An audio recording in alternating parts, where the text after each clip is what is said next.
Welcome back. Oil prices are higher this morning. Take a look at where crude stands, under $70 a barrel, but still up 0.2% at $69.58 right now on crude. President Trump is vowing a 25% tariff on any country purchasing oil and gas from Venezuela beginning April 2nd. The Treasury Department also extending Chevron's wind-down license to produce oil in Venezuela now until May 27th. Joining me now is Continental Resources founder and chairman Harold Hamm. Harold, it's great to see you. Thank you so much for being here. Yeah, it's always good to be with you, Maria. Thank you. I want to get your take overall on what's going on in terms of this policy, new policy coming out of the Trump administration. But first, let me get your reaction to this situation in Venezuela. President Trump is cracking down on Venezuela and putting additional tariffs on countries that are doing business with them.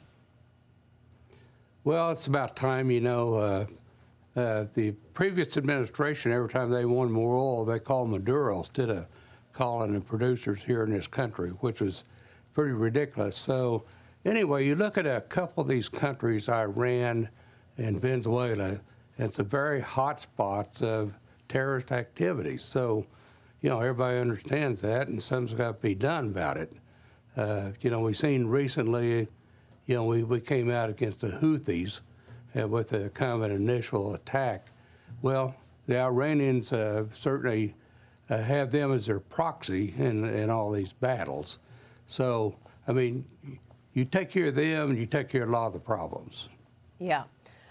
Let me ask you about what's going on in Turkey, Harold, because I know that this was at one point an important point and place for Continental Resources in terms of your joint ventures. We're seeing massive unrest in Turkey. They are banning short selling. What are your thoughts in terms of what's happening today in Turkey and the impact to the oil business? Well, it's somehow unsettling for sure, but that's what goes on in these third world countries, when you're non-democratic or, some degree of democracy exists there, but not enough. But, that's the same thing that was tried here against Trump. You lock your opposition up in jail and take care of them. So, that's kind of what everybody's seeing. That's why everybody's protesting. It's not the right thing to do, of course. But anyway, it'll work out. That's kind of what goes on. And you have to ride it out and see how it takes care of itself. But Turkey... So it sounds like you're not worried. You're not worried about these protests and these people taking to the streets to protest against the leadership there in Turkey. I'm not. Turkey's one of the more stable countries in the Middle East, and so you just have to wait those things out and see how it takes care of itself. But it's fairly stable administration situation over there, even though you have these active protests right now. Great to know. Your thoughts further on the Department of Energy postponing the implementation of 3 Biden-era mandates on home appliances set to lower costs for American consumers. The delays include test procedures for central air conditioners and heat pumps, efficiency standards for walk-in coolers and freezers, efficiency standards for gas water heaters. I spoke with Energy Secretary Chris Wright on this program about that America First agenda, and I want to get your reaction. He joined me last week. Watch. Well, once we swing back this pendulum to common sense on energy and focused on the American people first and not some sort of political agendas that don't work so well for the American people. People have lower cost energy, more job opportunities, and a little bit more common sense. We're the team of expensive energy. We want to go back to making things inexpensive and pushing industries overseas. The attitude and the focus on the American people first, I think that'll become infectious. And those blue-collar jobs that are well-paying and critical to our communities have been exporting our country. President Trump wants to bring them back. We want to reindustrialize America, bring jobs and opportunity along with clean air and clean water right here in the United States.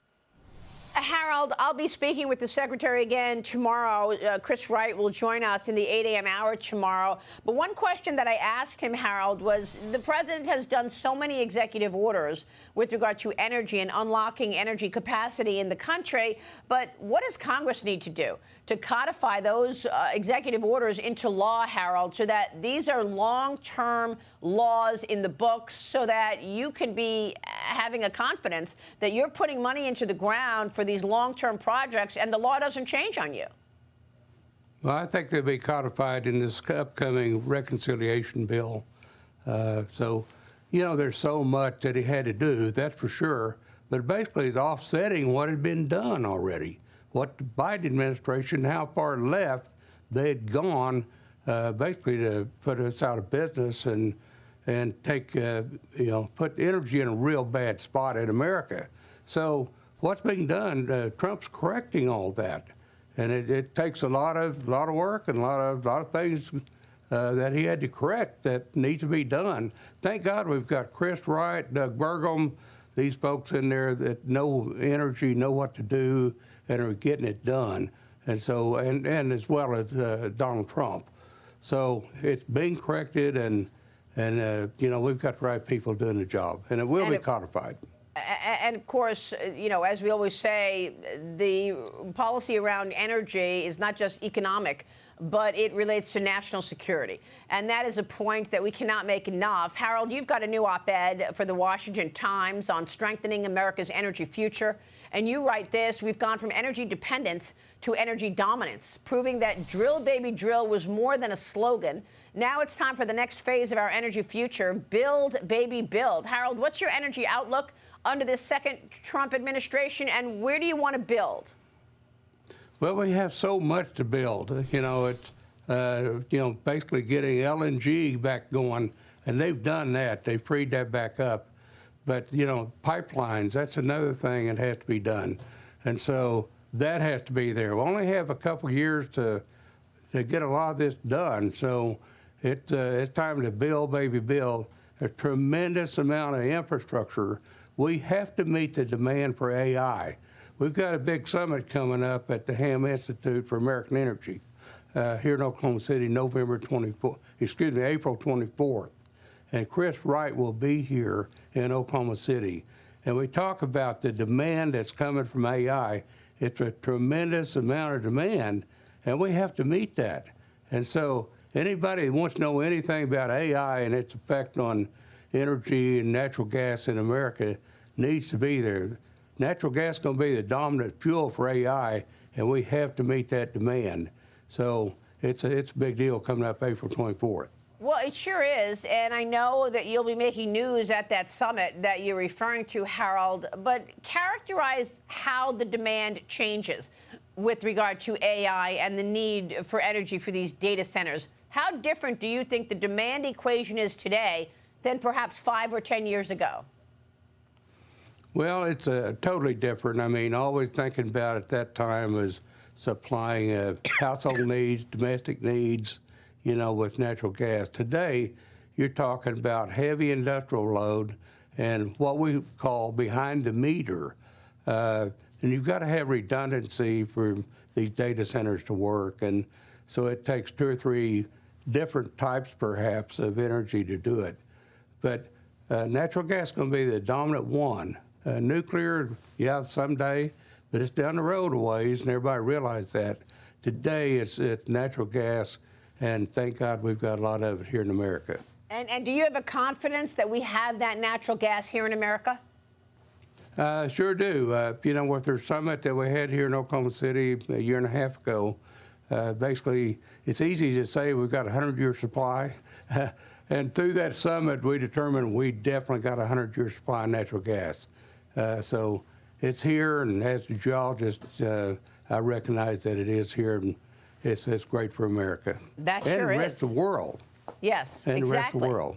Nice to get back to becoming an exporter of natural gas as well.